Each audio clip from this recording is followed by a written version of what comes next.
Hi, everybody. Well, got the decals on. Um, as I'm stating here, lots of work on the motor, and I spelled motor wrong, and you'll need to see the reworking parts. Some of it I won't show you because it's just redoing stuff. That, well, basically,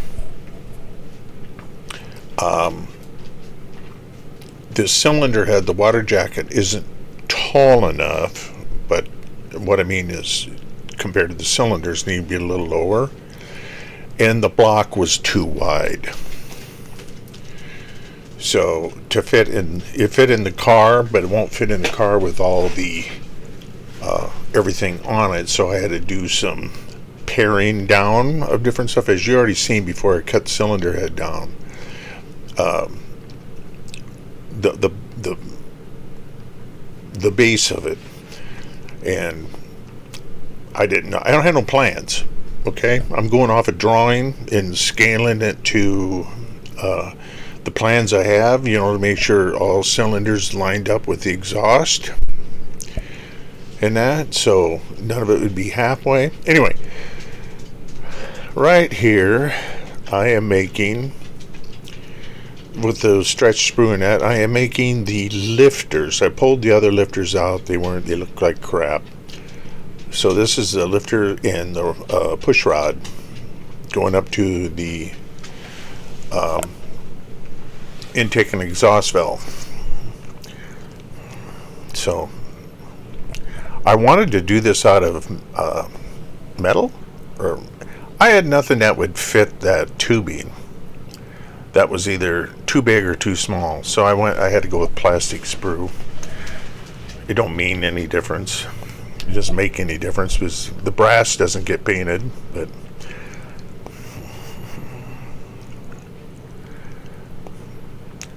yep.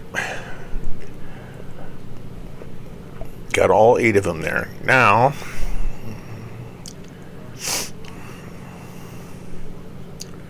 what you see me there is I had to move the back magneto in further because it was hitting the frame. Ugh. And right now I'm putting the second set or third set or fourth set of plugs on, and they look absolutely massive, and I keep making them smaller and they still look massive. So what you'll see a little bit later, I think you'll see it, is I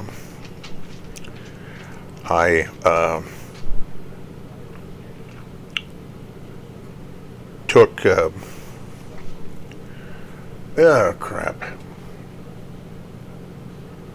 I snipped them off shorter at the ends after it was on there. Now what you didn't see, and I forgot to hit the play button, some idiot lost his original plug wire conduit thing. I had to make a new one, and I found it a day later stuck to my socks. Well, anyway, I used a new one. I liked it better. But anyway, right now I have to make the steering gear, which you can see on the side of it. I never put no pictures up, but you can see it there.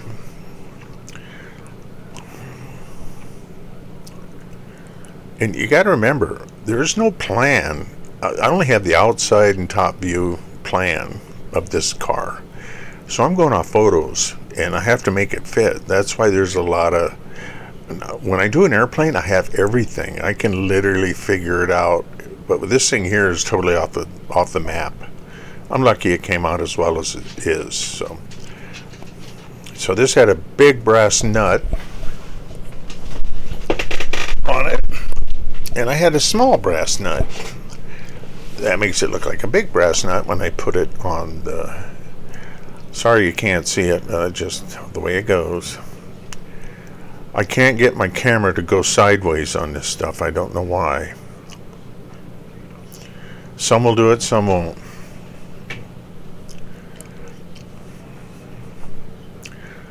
For Pete's sake. There it is. I drilled the hole out, snipped the bottom off, stuck it on there.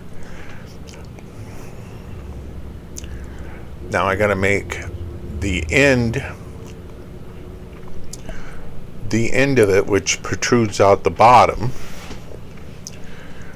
which is the shaft and some sort of a flange, not a flange, case that there's probably some sort of like a leather seal in it or something, keep grease in it. I don't, got me. Something I never really ripped into it was a steering gear. I've done power steering pumps, but never tore a gear apart. Of course, they're all full of ball bearings. But anyway, never did it. It disappeared. There it is again. Anyway, I got that little piece on there. I have no idea. Oh, I'm making the shaft, the steering shaft, coming from the steering wheel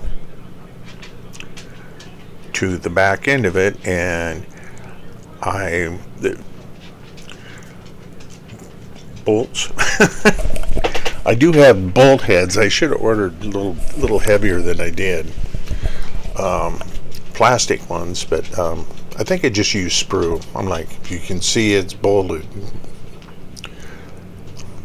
I'm saying here I got to fix that gap, which I did. I don't know if I actually show it because I didn't think yeah.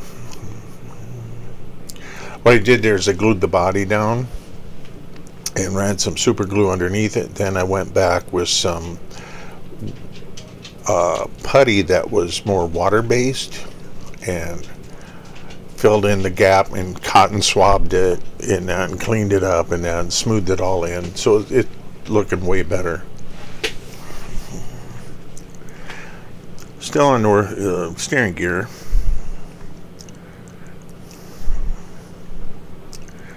What I got to do here is there's a little flange or a piece of steel cast into it that goes down to a plate that mounts on the frame. No, it ain't mounted on the frame on this model.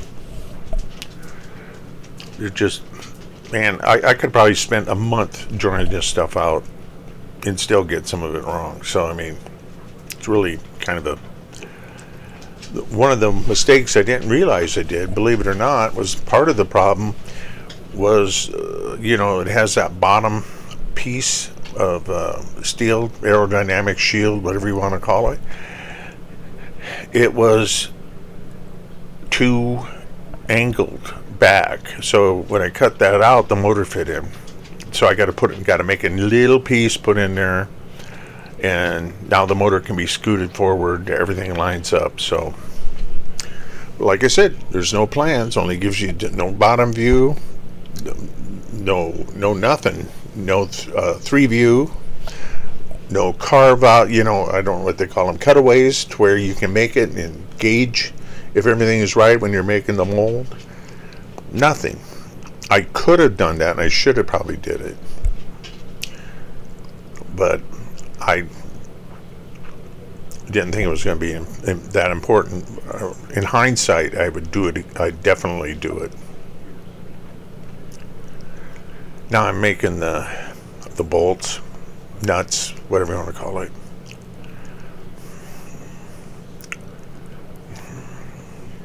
Put a little bit of liquid glue on this normal glue so it doesn't dry so much.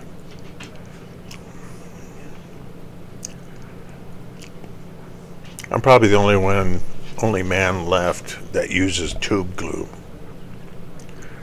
I don't like I like the capillary action if you can get it tight, but on some of these old kits I do, you're asking for it to bleed down the tape or whatever you're trying to do to hold it. So I use it quite a bit, but tanks is pretty good. Some aircraft models, nah. I mean, I'm doing some old stuff here, guys. Now I'm snipping the bolts off.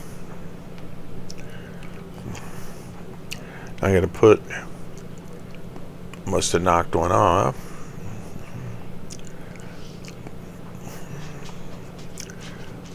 sanding it flatter. Now I'm going to put this at the end where the bolt's at. That other piece of pipe coming out that gets snipped off, that's the worm gear that moves it back and forth.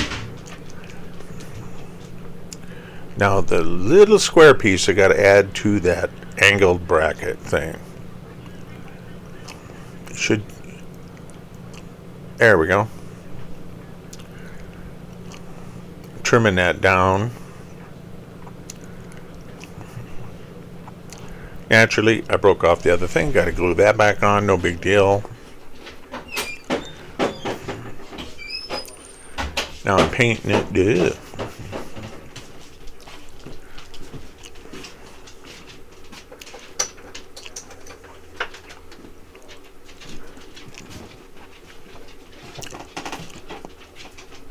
I also did the shaft in like chrome looking or bright metal after it comes through.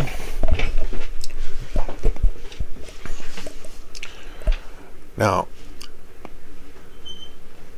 I'm trying something to see if I could get that to stretch. It actually pulls out, but I can't get it to follow the thickness. I was kind of hoping I could get it to a thickness. This is actually out of sequence. This was for the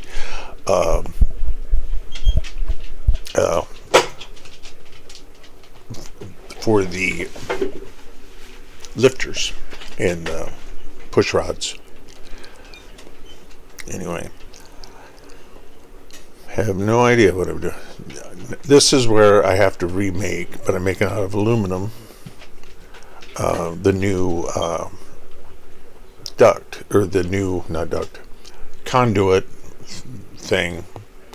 I got to drill holes for 4 plug wires, 8 plug wires. You know where I said there is 2 plugs per cylinder, but I thought they were also running 2 mags that would go across all cylinders. And I got looking at it yesterday. I went, well, that makes it simple.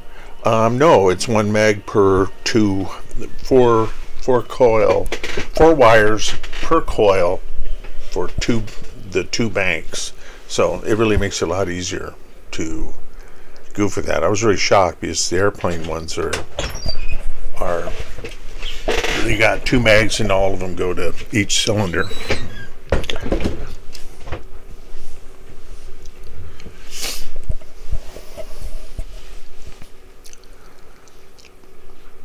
If you ever flew an airplane, you run with both mags, but when you test them, you're up at a certain RPM, I don't remember what it is, and then you flip it from left mag to right mag, and every time you shift back, the RPM should go up 500 RPM, and then when you shift it should go down that amount each side. If they don't take off.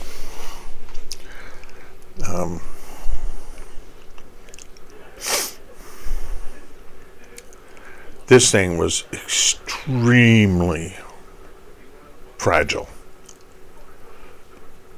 Because all the holes hold out like a flute, and right now I'm putting the holes in the bottom, but I stopped doing it. I got 1 or 2 in because it was just getting so fragile. It wasn't even funny. This is for the bundle of wires going in to left and right side, front and back side plug wires. In fact, I got so bad that I ended up putting some brass wire in it that fit tight to keep it and straighten it out, because it was just bending like a spaghetti noodle. This aluminum. See, I'm already, shit, I might have to remake this piece of junk.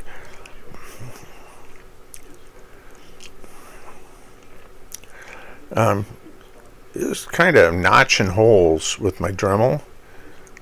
I don't know, I bought them stupid Harbor Freight drill bits. They're not centered.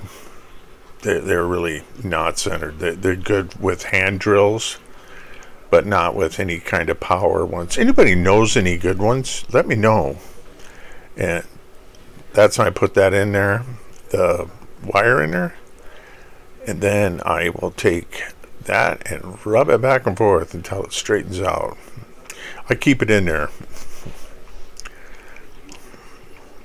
I'm just trying to cut a hole through it, and eventually I just say, hey, that's good enough. You'll have to. So I got 2 wire. It just sucked. I have no way of doing it with hand tools. So I'm painting it red. No kidding, Doug. Then I have to make sure I don't fill the holes with paint, which I did. It is a red, but it's more of a orangish red, very, very grayish, almost blackish, orangish red. I didn't feel like mixing it. Forgive me. Now, I annealed that brass sheet, which was probably already was, but I really needed to anneal it because I got to make the brackets for it. No, that one's too fat. That one looks pretty good. Yeah, I think I have one. All right.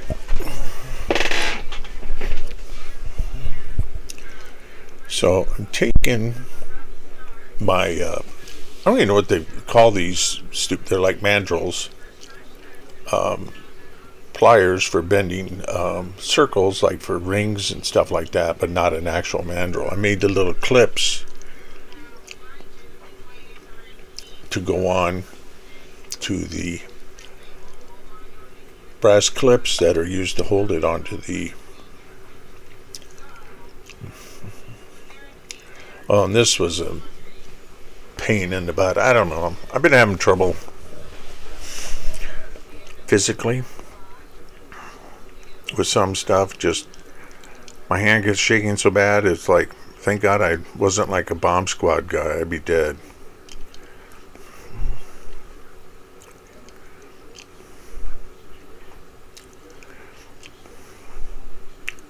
Put a touch of super glue on it. I'm trying to get them all facing the right way.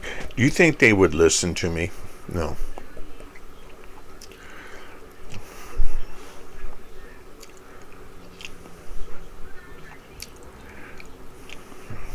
Now,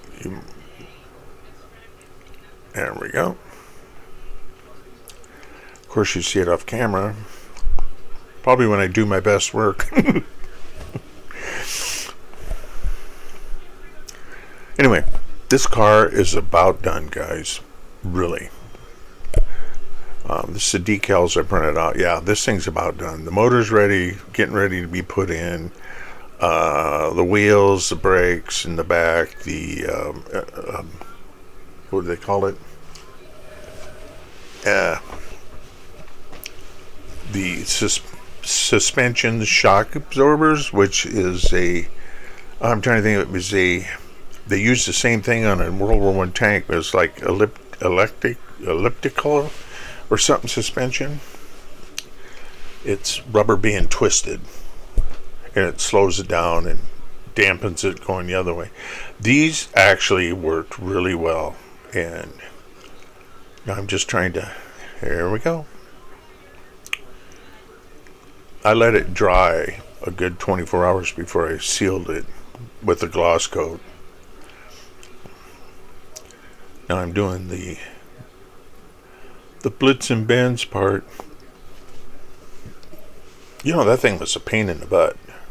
I ended up doing it the hard way because I couldn't get text on the curve to work with GIMP. So GIMP is the program I use. It's free if you guys want to do it. I got a very old one.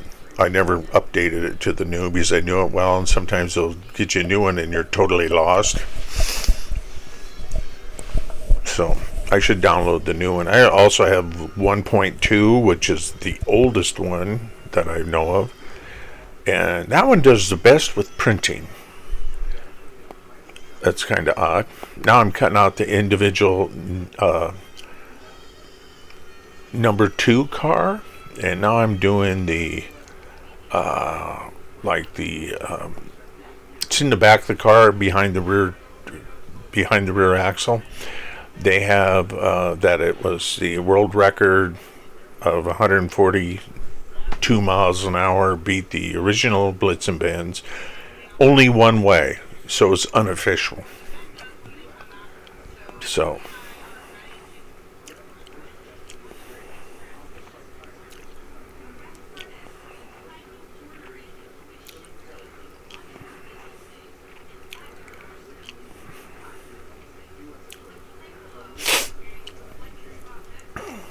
if you ever do slide on decal water inkjet decals, dip them in the water, set them on a piece of paper towel or something like that, and when they'll curl a little bit. When they relax and go flat, they're ready to be pulled off. You don't want to soak them in water because that's the glue that helps hold it in. Let alone I dip them in a solution of white glue, and virtually no air bubbles stuck in that girl. None. If you do it right. And I also use the better decal paper than the ones I had. Yay, the motor fits. A little cockeyed, but everything fits. All right, oh, that'll be cool. I got to make the intake manifold yet. I got a feeling it's going to be Mr. Sparkplug time, and you'll see these big things. God, I can't believe it. I cut them down. Hey, man, those things are small. They still look huge. I never tried to. I don't have one to measure, but the one on the car that is running today, you can see it's like a long throw plug, like R44 TS of Chevrolet, or some sort of, I'm just saying, it's not small. There usually were huge plugs. They had, if you've ever been around old vehicles, you've seen they're huge. They were nothing like they are now. What is that? 5/16? No. 13/16 plug. Correct me if I'm wrong. For a plug, the old style one, the normal ones is 5/8. I don't know what the same would be with European, but I'd have to figure out what.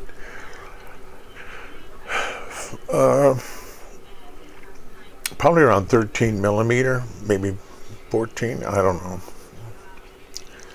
Now this thing ain't perfect, but it's gonna hopefully will look good. I can't get that. Anyway, I'll have to work on that.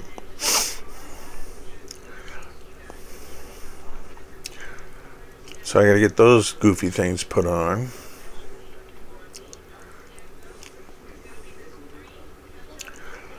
And what I didn't remember, no, a little crooked there, Doug. Yeah, there you go. Is that I'm going to put this on. Then I was like, wait a minute, I got to put the water pipe on. And this thing wasn't cooperating, so I thought I better put the water pipe on. There's that one. Should be another one coming up. The other side. And that's the end of the video. Thank you for watching. Leave a comment if you wish. Thank you.